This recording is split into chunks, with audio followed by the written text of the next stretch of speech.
আসসালামু আলাইকুম। ঘরোয়া রাঁধুনিতে সবাইকে স্বাগতম জানাচ্ছি। আজকে আমাদের রেসিপি হচ্ছে কালা ভুনার রেসিপি। এটা কিন্তু ট্রেডিশনাল কালা ভুনার রেসিপি না, ঘরোয়া মশলায় চেষ্টা করেছি সহজভাবে রেসিপিটা তুলে ধরার, যাতে সবাই চেষ্টা করতে পারেন বাসায়। আর স্বাদের গ্যারান্টি দিয়েই রেসিপিটা শুরু করছি। তো প্রথমেই মাংসটাকে আমি ম্যারিনেট করব। এটা হচ্ছে রান্না করার আগের দিন রাতের ভিডিও ক্লিপ। তো এখানে আমি প্রায় 2 কেজি মাংস নিয়েছি। এখানে হাড়, চর্বি, কলিজা সব কিছুই আছে। শুধু সলিড মাংস দিয়ে কালা ভুনা কিন্তু কখনোই ভালো হবে না। তো এখানে আমি 1 কাপ পেঁয়াজ বেরেস্তা হাত দিয়ে একটু ভেঙে ভেঙে দিয়ে দিচ্ছি। চাইলে ব্লেন্ডারেও গুঁড়া করে দেওয়া যাবে। তারপরে এখানে আমি পেঁয়াজ কুচি দিয়ে দেব 1 কাপ,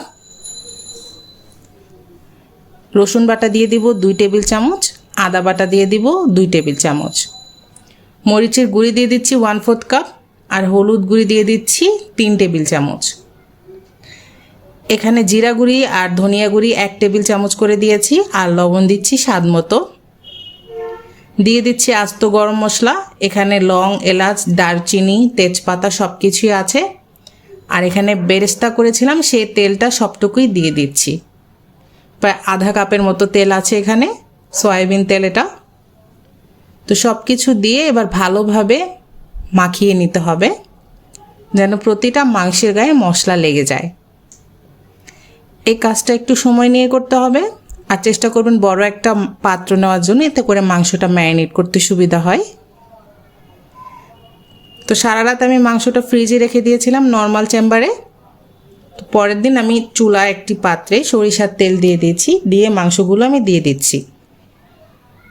অবশ্যই চেষ্টা করবেন আগের দিন রাতে মাংসটা ম্যারিনেট করে রাখার, তবে সম্ভব না হলে কম করে হলেও 2 থেকে 3 ঘন্টা রাখার চেষ্টা করবেন। এতে করে কালা ভুনার কালারটা খুবই ভালো আসে, আর ভেতরে মশলা ঢুকলে খেতেও ভালো লাগে। এবার নেড়ে চেড়ে আমি সব কিছু মিশিয়ে দিচ্ছি। আর অবশ্যই কিন্তু রান্নাটা সরিষার তেলে করতে হবে, এতে করে অথেন্টিক ফ্লেভারটা পাবেন। যদিও এটা ঐতিহ্যবাহী কালা ভুনার রেসিপি না, তবে এটার স্বাদ কিন্তু কোনো অংশেই কম না। একবার হলেও রান্না করে দেখবেন। ভাত, রুটি, পরোটা, খিচুড়ি সব কিছুর সাথেই কিন্তু এই কালা ভুনাটা খেতে ভালো লাগে। আমি নেড়ে চেড়ে কষিয়ে নেব আর ঢাকনা দিয়ে দেব। এতে করে মাংসটার থেকে কিন্তু অনেকখানি পানি বের হবে, কারণ এটা আগের দিন রাতে আমরা মাখিয়ে রেখেছিলাম। আমি এখনও এক্সট্রা কোনো পানি দেইনি, মাংস থেকে কিন্তু অনেক পানি বের হয়েছে, সেটা দিয়ে আমি কষিয়ে নিচ্ছি মাংসটাকে ভালোভাবে।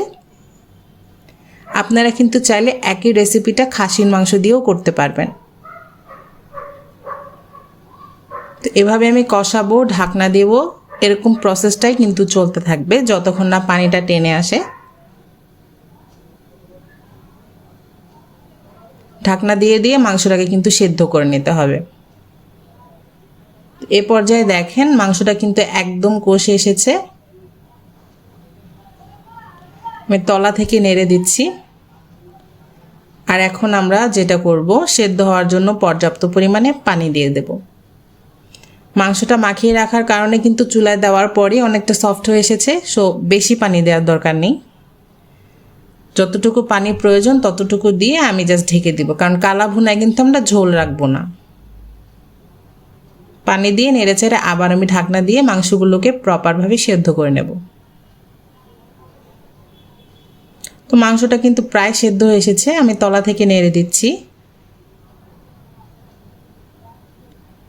আর চুলার আঁচটা কিন্তু মিডিয়ামে আছে।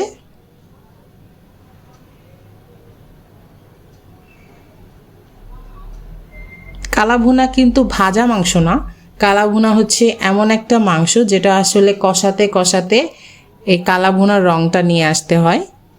আর অবশ্যই গরম পানি অ্যাড করবেন, ঠান্ডা পানি অ্যাড করলে কিন্তু মাংসের টেম্পারেচারটা ধূপ করে কমে যায়, এতে করে মাংসের কালারটা আনতে খুব সময় লাগে। এই জন্য কষানোর সময় অবশ্যই গরম পানি ব্যবহার করবেন। অপর একটি চুলায় পানি গরম হতে রেখে দেবেন এবং ফুটন্ত গরম পানিটাই ব্যবহার করতে হবে। এবার আমি বাগারের প্রিপারেশনে চলে যাচ্ছি। প্যানে আমি সরিষার তেল দিয়েছি বাগারের জন্য, আর দিয়ে দিচ্ছি পেঁয়াজ কুচি, রসুন কুচি আর শুকনা মরিচ। এখানে আধা কাপ পেঁয়াজ কুচি, 2 টেবিল চামচ রসুন কুচি আর 5-6টা শুকনো মরিচ নিয়েছি। এটাকে ভালোভাবে লালচে করে ভেজে আমি কালা ভুনার ভিতর দিয়ে দেব। বাগারটা দিয়ে দিচ্ছি আমি। বাগার দিলে কিন্তু খুব সুন্দর একটা কালার আসবে। কালা ভুনার কালারটা কিন্তু এই বাগারের উপরে অনেকটাই নির্ভর করে। বাগার দেওয়ার পর কিন্তু আর পানি দেওয়া যাবে না।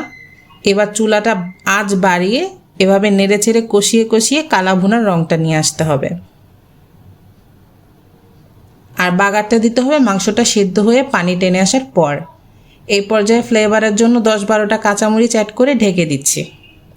এভাবে ঢাকা দেব, কষাবো, নেড়ে চেড়ে কালা ভুনার রঙটা নিয়ে আসবো আমি। কষাতে কষাতে মাংসটার কালার নিয়ে আসতে হবে। দেখুন অলরেডি কিন্তু আমার কালারটা চলে এসেছে প্রায়। যারা আরও গাঢ় কালার নিয়ে আসতে চান তারা আরেকটু কষালেই কিন্তু রঙটা প্রপার ওয়েতে চলে আসবে।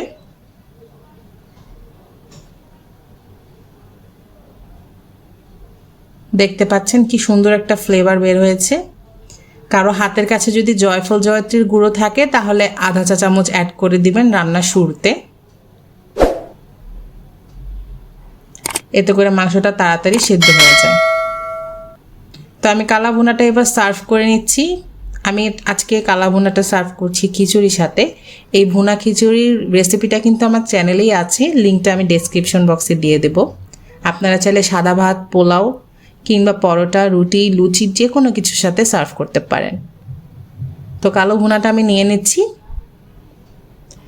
সার্ভ করতে হবে কিন্তু অবশ্যই গরম গরম।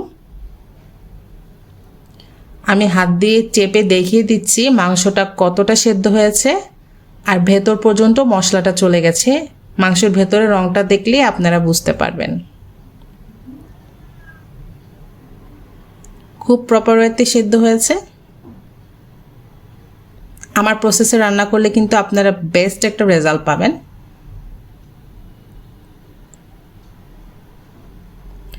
তো আমি চলে যাচ্ছি কালা ভুনাটা খিচুড়ির সাথে এনজয় করতে। আপনারা যদি এই রেসিপিটা ট্রাই করেন অবশ্যই আমাকে ফিডব্যাক দিবেন। আমার চ্যানেলটা কিন্তু অবশ্যই সাবস্ক্রাইব করবেন। ভিডিওতে একটি লাইক দিয়ে পাশে থাকবেন। আল্লাহ হাফেজ।